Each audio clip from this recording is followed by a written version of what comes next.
This is the philosophy of YTPMV.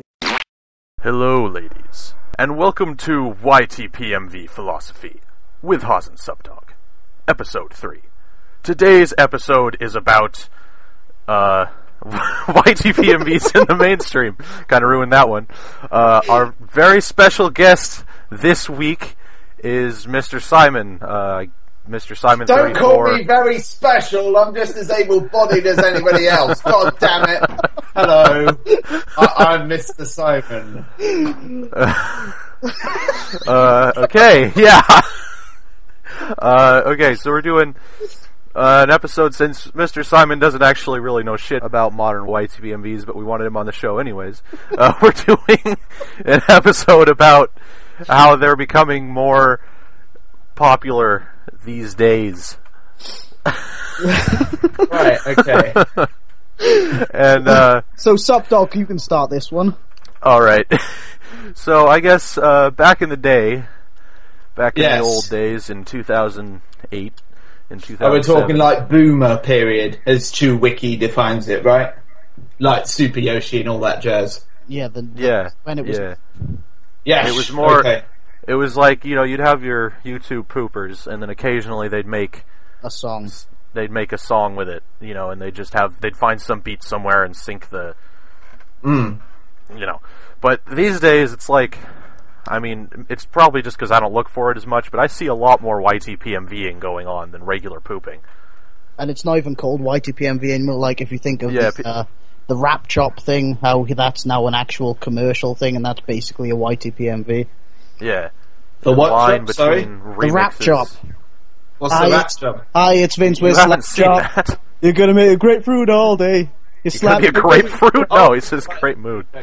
You're gonna be a grapefruit all day. Yeah. I don't know. Yeah, like the line between remix and YTPMV is blurring.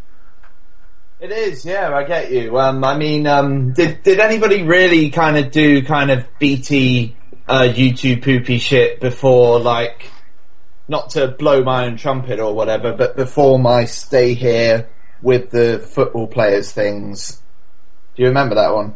That's old school. I don't know if you Stay here while I bring out my cap to the beat, yo, with Yoshi kind of bobbing his head in the corner. Yeah. No, that's really, really old. The first YTPMV I remember is Iggy Mom's Robotnik's Penis song, anyways. Yash. That shit's famous as hell. Yeah, that's Yeah. old school. I seem to be one of the few people who have like no memory of the first YTPMV or first poop I ever saw.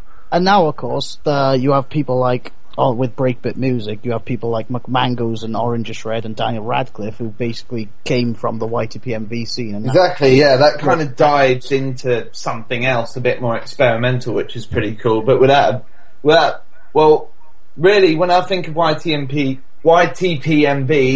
I kind of associated with that kind of audio-visual experience on the internet that you got your sliced up pop culture-y stuff, but you're seeing exactly where it's coming from. That's what all the old YTPMV stuff was for me, but it's kind of turned into something else, which is cool. It evolves like YouTube Poop did. it changed Yeah. all the time. Yeah, cause, Anyway, yeah, what was the question? I forgot. I don't think there was one. It wasn't really a question. We'll just talk about whatever. This doesn't have to be a That's what structured the episode. show is. Yeah, That works. we just have an initial topic and then just go off about it. Yeah. Yes, it's a thing yeah. to do. I didn't record what we were talking about before this, but the people watching, we kind of just added Mr. Simon in. He's never watched the show Hello. or anything. So Yeah, this is a Doesn't thing even on know who YouTube, we are. right? This thing Yeah. on YouTube, yeah. I'm pretty sure I saw like a short about Hozkins where he's like F5ing a YouTube page so he can press first. yeah, I remember that. I fucking love that video. Epic as fuck. It summarises the entire internet. There we I go. love that. Sorry if it like offends you or anything. No, it doesn't offend me because it was totally what I was doing at the time. Brilliant. You didn't push F5 though. You clicked the YouTube Yeah, logo, I right? always click the YouTube logo, yeah. I swear to God, that video had me in stitches first time I saw it. Brilliant. Yeah. Yes, YTPMVs today. It's like when I started doing a few, like Gannon hates grating cheese, and what was the other one? Temperatures rising, getting hot. Everyone remembers that one. Yeah. Yeah, as in, it's getting hot. That was back when I wanted to kind of visually display the source and make it clear this is where everything's coming from. I think I said that. But now, well, it kind of went from that into kind of the stuff that Sobmic SSBB would do. I mean, somebody must have seen one or two of his bits. Yeah. He's done a lot of Nostalgia Critic stuff where he takes just a little sting out of the source and uses that itself as an instrument. Yeah, pitch shifting, we call it.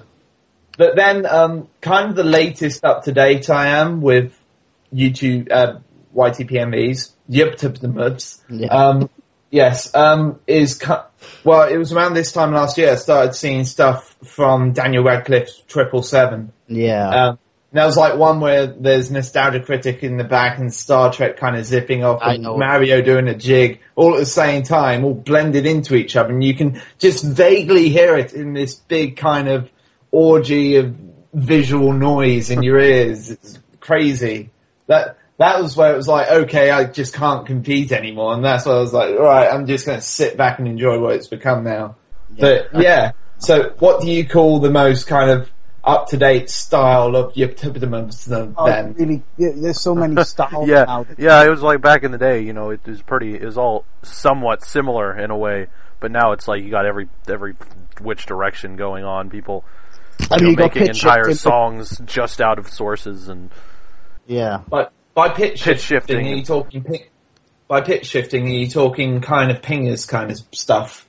Well, kind of, but you take like someone saying a solid note like and then you do it to the music. Yes, yeah. Then there's people who do sentence syncing, which is more like what it used to be. And then there's sentence pitching. Which is pitching both. The sentence to music, yeah. I don't know where the line blurs because, well, probably the biggest inspiration for me recently is not associated with the YouTube poop scene at all, but by our definition, you would call his stuff YouTube poop music videos, and that would be Pogo, the dude who did Alice and all the Toy Story stuff recently. Yes. But for Disney. He does exactly the same thing. He shows you where the sources are coming from in his videos, so it's quite clear and people can make the links a lot quicker, but there's a lot more going on behind it, and absolutely every sound is from the source, and that's quite radical, but he doesn't really call his stuff remixes. He's been a bit, well, in my opinion, he's been a little arrogant about it and calling it something else entirely, but really no, it's still a remix by definition. Yeah. But it's definitely its own work, but at the same time it's just a remix. It's like saying this peanut butter and jelly sandwich doesn't have any peanut butter in it. But yeah, that's it. In terms of like pitch shifting and sentence stuff and slicing and glitch, that's kind of where I've been looking at, and then that drove me to look into house. And I don't think I'm really too connected with the YouTube poop music video scene anymore. I kind of gone off a big curve and started doing like house. But yeah, it's still good to see what's going on in the YouTube poop music video scene. YTPMV. Do you call them the music itself YTPMV, even though abbreviated its music videos? YouTube or YTPMV, that's basically I've never heard anybody actually pronounce it YTPMV.